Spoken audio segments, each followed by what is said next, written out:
Namaste, and welcome to our continuing series on the synthesis of yoga. We are on page 117? 117. 117, yes, the sacrifice and the Lord of the sacrifice, as always with our beloved Ranga. And we begin with the sentence, there is another basic realization. So, as usual, we will give a summary of what he said earlier so that we get the continuity. So, in the previous para, he has said, but these are my words, as stated earlier in the last para, some persons experience the cosmos within themselves, but in some other cases, the cosmic divine can be experienced outside oneself in the physical world and also in other individuals. The divine presence can be felt or seen as indwelling in everything, but also as containing everything. Yet, it is not in any way bound to these external forms in the universe. In other words, it can be cosmic in a double sense, indwelling all but also containing all, and at the same time the transcendental. Again, the divine presence can be felt or seen as a pure solitary self, which contains everything, and in this silent omnipresence, the human ego disappears. Later, the divine presence can be felt as entering and possessing the outer nature of body, life, and mind. But now, my thoughts, my emotions, my actions are not produced in the old instrumentation of my previous body, life, and mind, but seem to emanate from this new divine presence which has invaded and occupied my being. It feels like the earlier ignorant body, life, and mind has now become the divine origin of individual but not egoistic, all thoughts, emotions, and actions. The ignorant, egoistic outer nature has been replaced by the divine presence. Now, devoid of wrong identification with outer nature and ego, man feels himself to be an individual form created and placed in the universe for the convenience of divine action in the physical world. This is what he said earlier. You can experience the divine outside yourself, you can experience the divine within yourself, and when you see it within yourself, it can go to the extreme that you feel the divine is himself occupying you, and all your thoughts and emotions are coming from that source and they are not yours. So that's what he said in the earlier para. Now we read today's para. There is another basic realization, the most extreme of all, that yet comes sometimes as the first decisive opening or an early turn of the yoga. It is the awakening to an ineffable high, transcendent, unknowable above myself and above this world in which I seem to move, a timeless and spaceless condition or entity which is at once, in some way, compelling and convincing to an essential consciousness in me, the one thing that is to it overwhelmingly real. This experience is usually accompanied by an equally compelling sense either of the dreamlike or shadowy illusoriness of all things here, or else of that temporary, derivative, and only half real character. For a time at least, all around me may seem to be a moving of cinematographic shadow forms or surface figures, and my own action may appear as a fluid formulation from some source ungrasped as yet, and perhaps unseizable above or outside me. To remain in this consciousness, to carry out this initiation, or follow out this first suggestion of the character of things would be to proceed towards the goal of dissolution of self and world in the unknowable, moksha, nirvana. But this is not the only line of issue. It is possible, on the contrary, for me to wait till through the silence of this timeless, unfilled liberation, I begin to enter into relations with that yet ungrasped source of myself and my actions. Then the void begins to fill.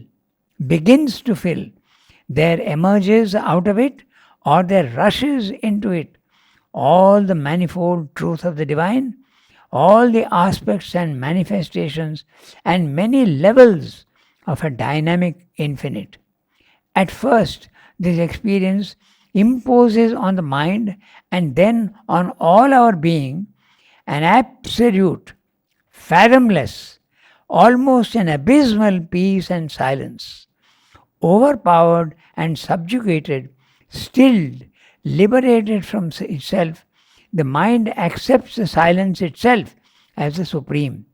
But afterwards, the seeker discovers that all is there for him, contained or new made in that silence, or through it descends upon him from a greater concealed transcendent existence. For this transcendent, this absolute, is not a mere piece of signless emptiness. It has its own infinite contents and riches, of which ours are debased and diminished values. If there were not that source of all things, there could be no universe. All powers, all works and activities would be an illusion. All creation and manifestation would be impossible. So, this is a very detailed description of the nirvana consciousness, or you can call it the self, or you can call it also the Brahmic consciousness. Okay? Where mainly you are outside the universe and you feel yourself to be absolutely in a consciousness which is immutable, infinite, eternal, and featureless. You can't describe it. It is void of all features. That's why the Buddhists call it shunyam. Shunyam is a zero, nihil. That's why they call it. But this nihil can be something which is pregnant with everything unmanifested yet. So that is how Advaita sees it, and Buddhism sees it as an emptiness. It is true that it's an emptiness, but it is pregnant with all the possibilities that can be created out of that so-called emptiness. So, we'll go and see his description. And this is what happened to Sri Aurobindo, by the way. This was his first major experience. It was not his first experience, but major, yes. Basic, Sevdar uses the word basic, in Baroda. There is a beautiful letter written to Dilip where he explains this. I am reading each sentence. There is another basic realization, the most extreme of all, that yet comes sometimes as the first decisive opening or an early turn of the yoga. It is the awakening to an ineffable, high, transcendent, unknowable above myself and above this world in which I seem to move, a timeless and spaceless condition or entity which is at once in some way compelling and convincing to an essential consciousness in me, the one thing that is to it overwhelmingly real. So you enter into a consciousness which is absolutely real to you, but it is featureless. And it is so real that the rest of everything seems to be unreal. And that unreality also he has given 3 qualities. We'll have a look at that. This much is clear. Okay? It's a timeless, spaceless condition. It has to be timeless because it is immutable. There is no action taking place there. All the action is down below. You are seated on the mountain top, absolutely calm and quiet, and only a witness. You are watching everything, but no judgment. That's the experience of the self. You can see everything going on below in the valley, including your body, mind, life. They are there, and you are up here. Could you talk a bit about the next page and the abysmal peace? Yeah. Abysmal peace. Yes, it seems to be Strange. abysmal means without end. The abysm doesn't seem to have. It's deep, so deep that abysmal. Abysm is something a deep gulf, a deep hole. Not negative at all. No, it's not negative at all. Okay. It's a peace. But this is the same thing. Someone can see it as an emptiness, and someone can see it as not empty but full. I usually give the example of water, so that then it becomes clear. Okay, so suppose you are making an experiment, okay, and you have a glass of water on your table. The water is transparent, pure, and static, no movement at all. Now, in your imagination, it's an experiment. Make that glass larger, larger, larger, and the water also is going on becoming more and more. It's filling the glass. Take it, take it, take it, take it, take it to the extreme. Take it to infinite. There is no glass now. You are not seeing the glass because it's gone away. So, what are you seeing? And the water is absolutely transparent and without movement. So, what are you seeing? I call someone who has not participated in the experience and I tell him, what are you seeing? He will say, I am seeing nothing. That's a Buddhist. Yeah. But someone who has participated with me knows that there is substance there. There is water. He will say, no, it is water. That's the Advaita interpretation. So the same thing can be interpreted as so positive that it has no features. And the other will say it is absolutely empty. But I don't think that Buddha said it is empty because he refused to philosophize. He said, if I start philosophizing, there will be confusion. Because language is not enough to describe something which seems to be empty and yet it is full. Language is inadequate. That's why it's ineffable. So, the way you see it is different. In Sri Aurobindo case also, he found it absolutely empty of all. And later on, that emptiness started filling with power, knowledge and everything. So, that he will tell you later on. So, we have done the first. It said, awakening to an ineffable, you can't speak about it, high transcendent, unknowable to the mind, above myself and above this world. In other words, myself individual, world cosmic is the third level, transcendent. But this transcendent can be experienced even at the second level of the spiritual planes of consciousness in the higher mind. You can experience it. The experience may not be full or it may not be complete, but you can experience this thing. So, that's because it's the first. It comes very often, he's saying, and the first decisive opening or an early turn of the yoga. Yes, interesting. Now, early turn of the yoga, you can't go to the highest. So, it's very clear that you enter into the second level, the spiritual planes of consciousness, and you get the transcendent experience. Okay? Above myself and above, in which I seem to move, a timeless and spaceless condition or entity which is at once in some way compelling and convincing to an essential consciousness in me. The essential consciousness is your true being, your consciousness. The one thing that is to it overwhelmingly real.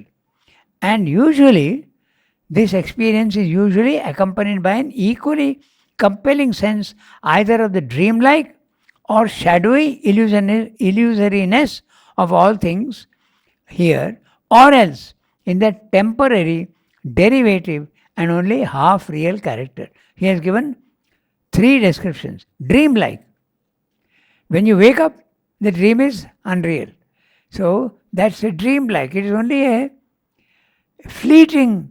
Everything there in the physical world is fleeting. Okay, it's transient. So that's one. Or the shadowy illusionist.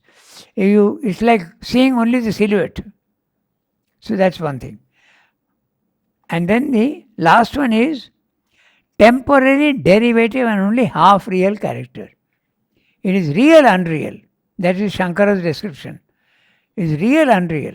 It seems to be there temporarily, but it disappears. So these are but the basic thing is that it is something which is not as real as the self. Mm-hmm. So this is what is explained. So temporary, derivative. For a time at least, all around me may seem to be a moving of cinematographic shadow forms or surface figures, and my own action may appear as a fluid formulation from some source ungrasped as yet and perhaps unseizable above or outside me. So, you can see yourself moving and it seems to be like a cinema shadow. Now, the cinema shadow is very interesting, the image, because when you are seeing a film, if there is a joke, you start laughing. If there is a sad scene, there are many people who cry. You are identifying yourself with the images. Yes. Now, the images are nothing but your body, mind, life. You are identifying yourself with it and you are either enjoying or you are suffering. So, when you go to the self, you realize, like you are watching a cinema, why am I crying? Or there are only images on the screen. Why the hell am I laughing? There is nothing, no reality at all there. That's the experience of the self. You realize that the body, mind, life is not the real thing at all. So you start looking at it in a very indulgent way. Okay. Sri Aurobindo says also, like he gives another example. He says, when your own child, okay, you take away his toy and he starts having tantrums. Loudly he starts shouting and crying and all. But you know there is nothing serious. So you're just watching him and he having his tantrums. But you are convinced that there is nothing serious about it. So this is another image he uses for the self. So when you are in the self, your enjoyings, your sufferings are all nothing but the tantrums of a child. They have no reality. Wow. This is how he describes. Yes. In the synthesis, he says that. So here he's saying the same thing, but there can be grades of the illusoriness. They can only be shadow forms, or they can be some half reality they may have, but they are disappearing. And the disappearance is each thing disappears in its own time. No? A human being lasts 100 years, maybe less, more, but finally it disappears, the body. A butterfly will last only for 1 week. There are some things, a small firefly or something, maybe 2-3 days, I don't know. So it depends, but it will ultimately disappear. Everything in the physical world will disappear.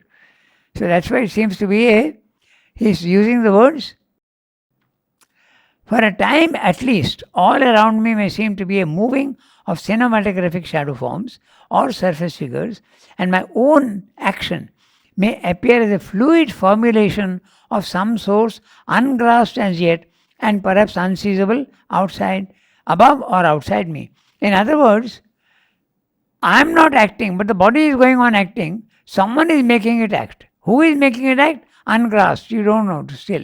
You have not yet discovered. But I am not acting. So that's what he's saying. To remain in this consciousness, to carry out this initiation or follow out this first suggestion of the character of things would be to proceed towards the goal of dissolution of self and world in the unknowable, moksha, nirvana. So, if you believe in that experience and think that it is final, then it will end in liberation, moksha. and you can disappear into the infinite. But Sri Aurobindo was not convinced that this is the ultimate. So he waited. He didn't jump to conclusions. He waited until finally found out that this so-called emptiness is filling. It's filling itself with knowledge, with power, with ananda. All these things were coming into him. So that's you have gone to a slightly higher level. In the Life Divine, in the very early chapters, he has said that when you go to the self, three possibilities. Either you see the physical world as unreal, and then naturally you reject it.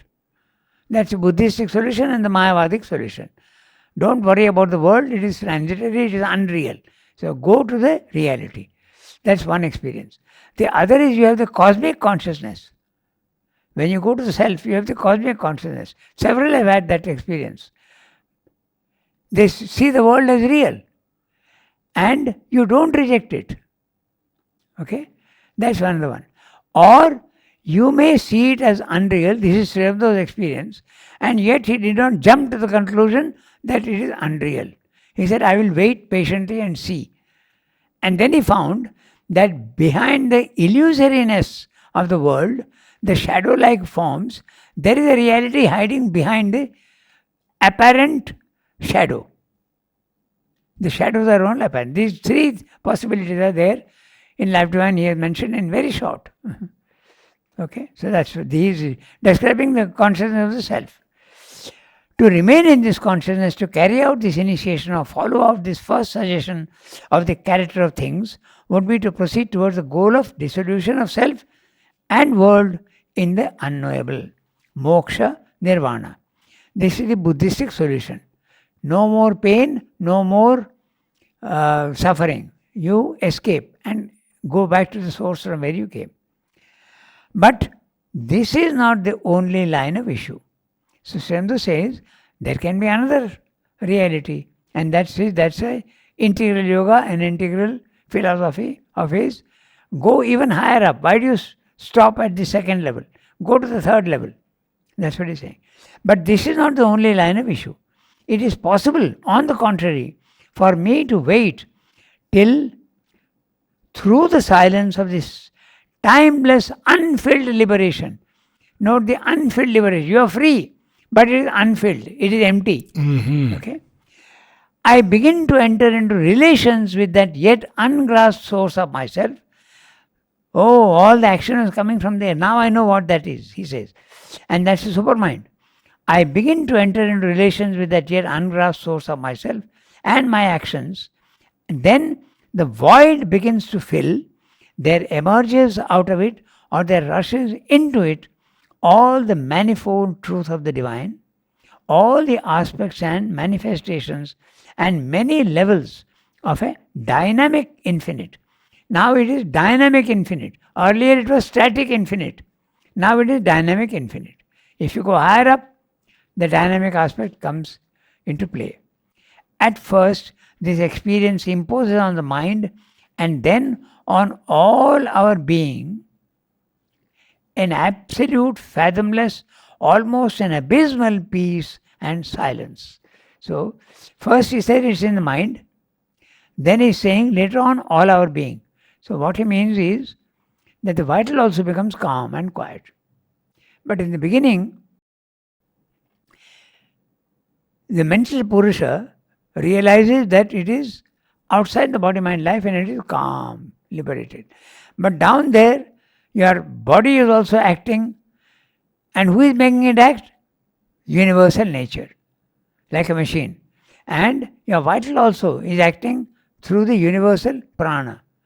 And the mind also is having thoughts. You are not having the thoughts. The thoughts are occurring in the mind, but you are just watching it. Okay? Do you feel that many of the early ashramites had this experience? Yes. Not many, but some. Not many. No, not many. Oh. Some had. I told you that story of Narad asks Sri Aurobindo, what is consciousness? So, and then he says, what is the Brahmic consciousness? Has anyone had it in the ashram? So Sri Aurobindo says, yes. So Narad asks, can you whisper to me the names? And they said, no. But later on, I told you, he was our hair cutter. Yeah. He used to cut our hair, Manodhar. He had the experience. Nolita certainly had the experience. Yeah. So, it is something so powerful that it changes the value system completely changes. Nothing has any importance anymore in the world. It's all shadow. It's all unreal. Why bother about it? That is the reality. And this is very interesting because you can experience it for an hour. You can experience it for 2 hours. You can experience it for 6 months. I know of somebody who had experienced it for 6 months and then slowly it vanishes and you are back to your normal old nature. So in fact... No permanent change of any sort? Pardon? No permanent change of any sort? All spiritual experiences changes you, but not fully. Because the old nature is still there. And this old nature you have collected over thousands of lives. How is it going to disappear so quickly? That's the problem. So the old nature is there, but slowly, when you start consciously doing yoga, the nature changes. But there is always an inconscient and a subconscious in you, but that gets pushed down. The higher parts of your mind and vital get purified. Many yogis attain that, but the body remains untransformed. But Srirango's even body got changed but not transformed.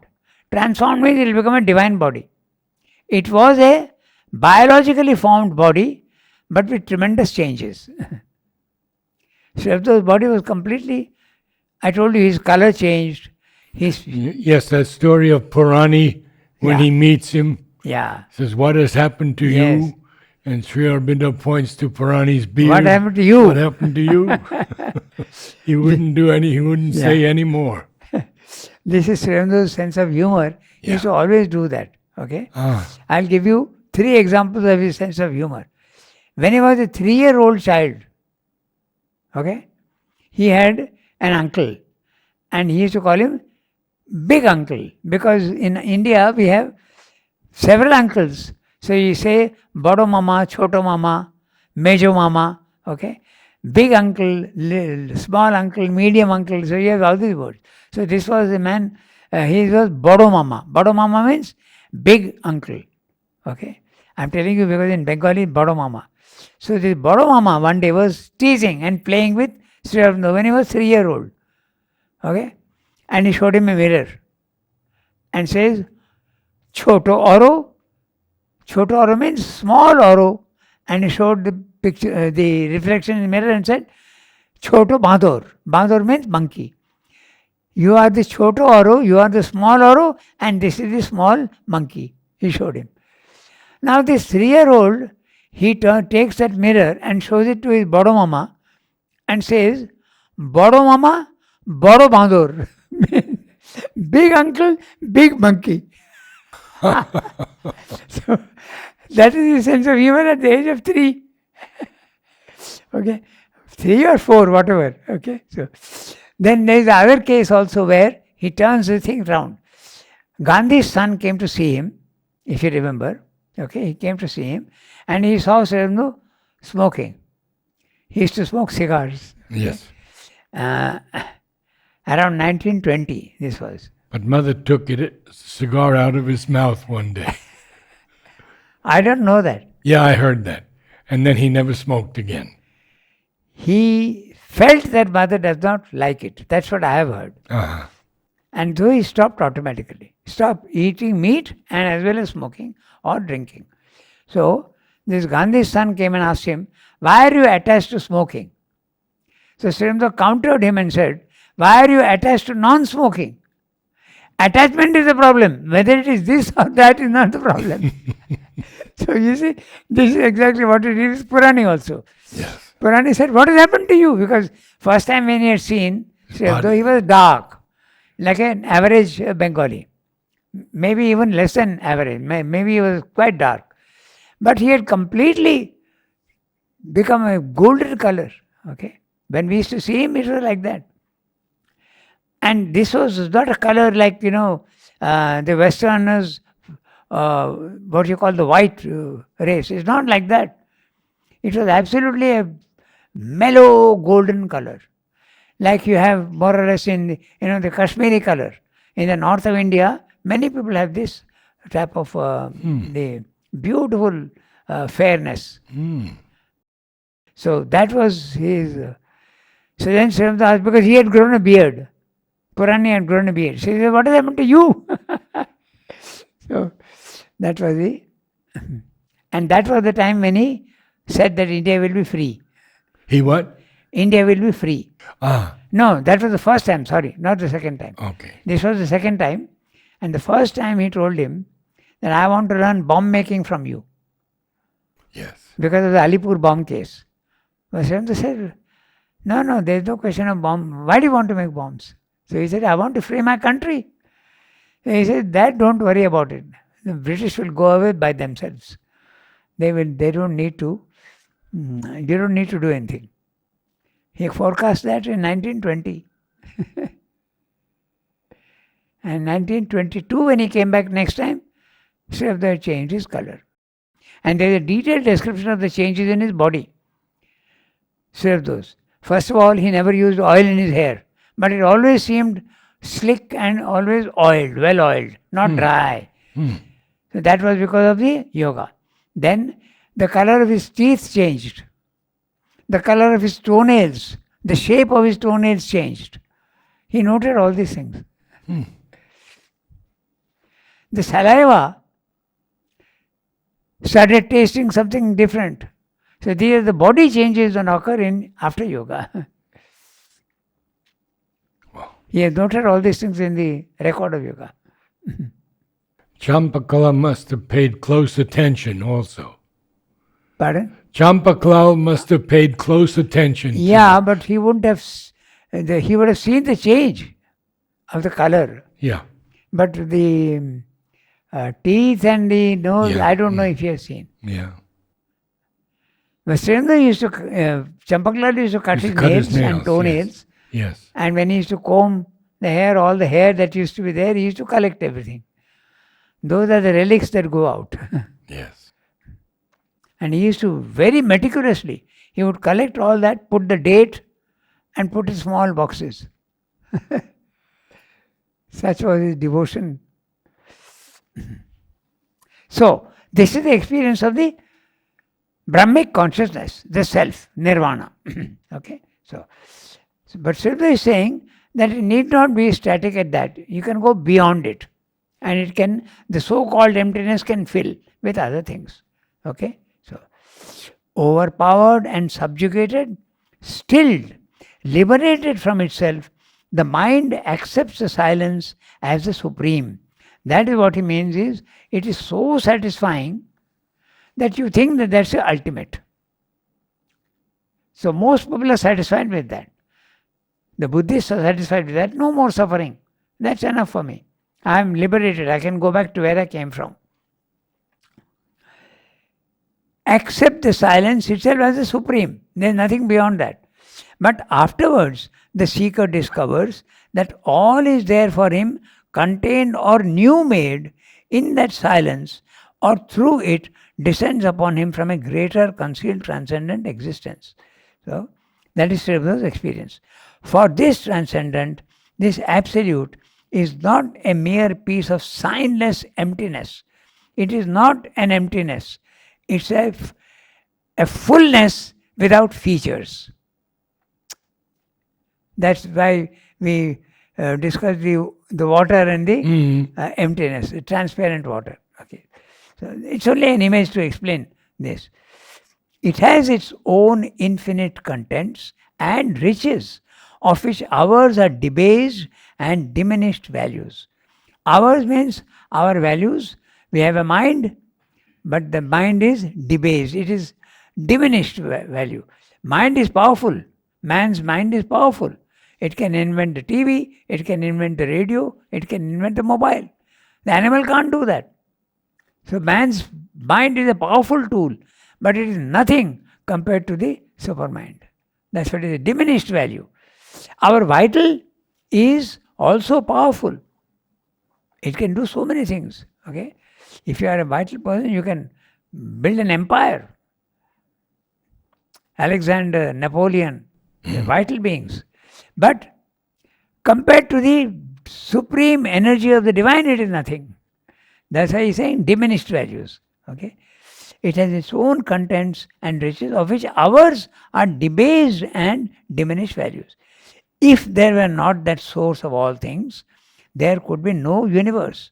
All powers, all works and activities would be an illusion.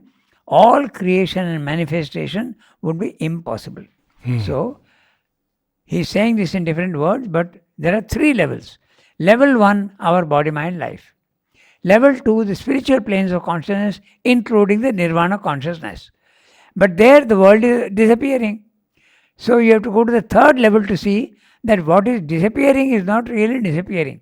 Forms are disappearing, but the divine presence is there. That's at level 3. So that's what he's saying. So the transcendent creates the cosmos, and the cosmos creates the individual. The cosmos is creating your body, mind, life. Universal matter is creating your body, universal prana your vital, and universal mind plane is creating your mind. That's what he's saying. These are the three fundamental realizations, so fundamental that to the yogin of the way of knowledge, they seem ultimate, sufficient in themselves, destined to overtop and replace all others. We'll discuss these three fundamental realizations after we come back. And yet, for the integral seeker, whether accorded to him at an early stage, suddenly and easily, by miraculous grace, or achieved with difficulty after a long progress and endeavor, they are neither the sole truth nor the full and only clues to the integral truth of the eternal, but rather the unfilled beginning, the vast foundation of a greater divine knowledge. Other realizations there are that are imperatively needed and must be explored to the full limit of their possibilities. And if some of them appear at first sight to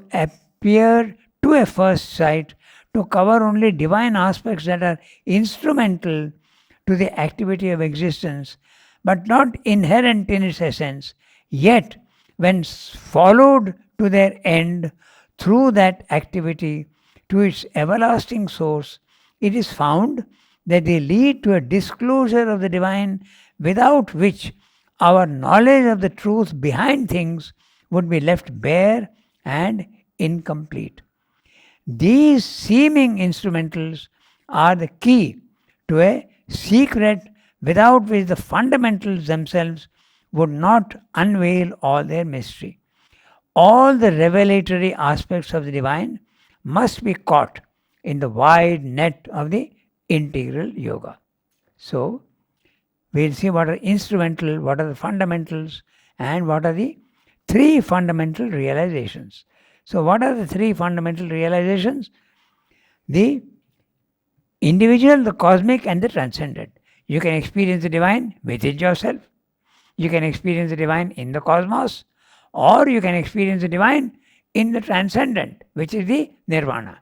And what about when he says you can experience them both?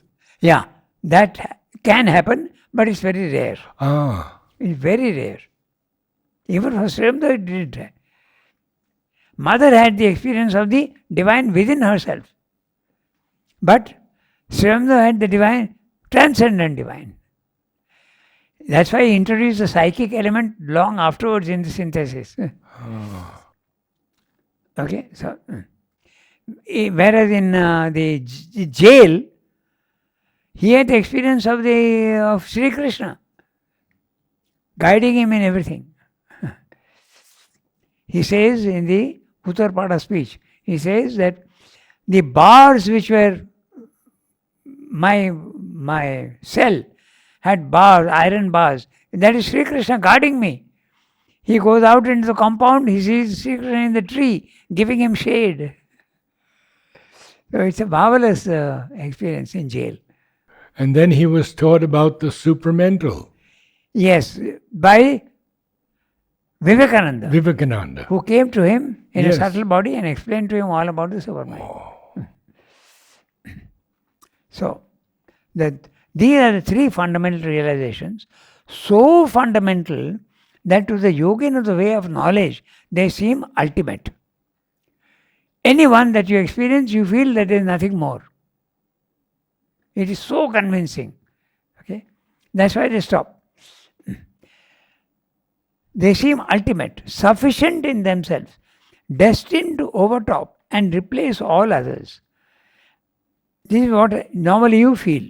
Okay? Whether it be the divine within yourself from the bhakti yoga, the yoga of devotion, or you see the universe as the divine, or you see the divine as the transcendent, you feel that that's the last. And yet, for the integral seeker, whether accorded to him at an early stage, suddenly and easily by miraculous grace, or achieved with difficulty after a long progress and endeavor, they are neither the sole truth nor the full and only clues to the integral truth of the eternal, but rather the unfilled beginning, the vast foundation of a greater divine knowledge. Now, this, what he is describing here, is his own case. He has said in a letter very clearly that as it came to me as though it is a miracle and it came suddenly. So here he is not saying my case, but it is very clearly his own case. Accorded to him at an early stage, suddenly and easily by miraculous grace. Okay, this is his own case. And he speaks of the integral seeker. Yes. Because he himself was wanting the integral seeker. No? And this also happened to, there is one well-known person now, they call him Sadguru. Okay? And he also had this experience. He had no interest in his spiritual life. He had no outer spiritual life. He wasn't reading the scriptures or anything. But there was a purity in him. And he sat one day in Mysore on the rock. Okay? There's Chamundi Hill, and he went there and sat, and he had the experience of the cosmic consciousness. The self, but cosmic consciousness. And later on, much later, when he was sitting with many people, his being rose and went into the first experience. And there he lingered for 13 days, he says. And the body is lying there all around. And after 13 days, when he came down into his body and opened his eyes, he saw a huge crowd in the house. Because 13 days had gone by, but he didn't realize that. Because he had gone into the timeless, remember? He is in the timeless. Yes. So when he comes back, he thought it's just a few hours. But 13 days had gone by. And there's a huge crowd wanting to see what's happening to him. He's not responding at all. So this was his experience. But he had the cosmic consciousness. He experienced Ananda. Because he's on YouTube a lot. Yes, he talks a lot. Yeah, he doesn't believe that there's anything above that. He said there's no personal divine. That's all your own imagination. Okay. Jiddu Krishnamurti also says that. Yeah, oh, yes. Yeah, yes, he says that. yes. There is no person, it's all your imagination. But Sri Aurobindo insists that there is a personal divine and also a universal divine. The impersonal and the personal. So, these three fundamental realizations, so that we read, okay? And yet in the integral, that also we read. So, they are neither the sole truth nor the full and only clues to the integral truth of the eternal, but rather the unfilled beginning, because in the beginning it is empty, the vast foundation of a greater divine knowledge. Other realizations there are that are imperatively needed and must be explored to the full limit of their possibilities. And if some of them appear to, at first sight, appear to at first sight to cover only divine aspects that are instrumental. Okay? Now, what does it mean by instrumental? There is sometimes you feel you are outside the body. Then there is the saguna and the nirguna, and there are many other experiences. Okay, the instrumentals are your mind, life, and body. They are the instrumentals. Okay, so to the activity of existence, but not inherent in its essence. Yet, when followed to their end and through their activity to its everlasting source is the supermind.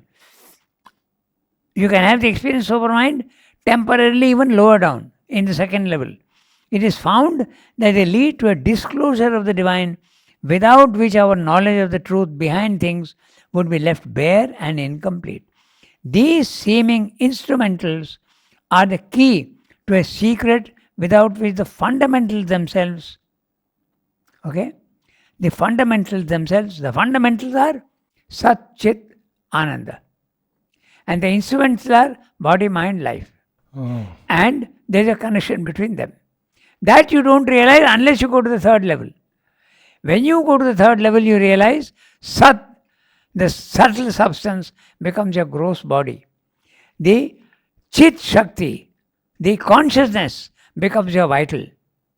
The Ananda becomes your psychic being. There is this connection. And the supermind becomes your mind.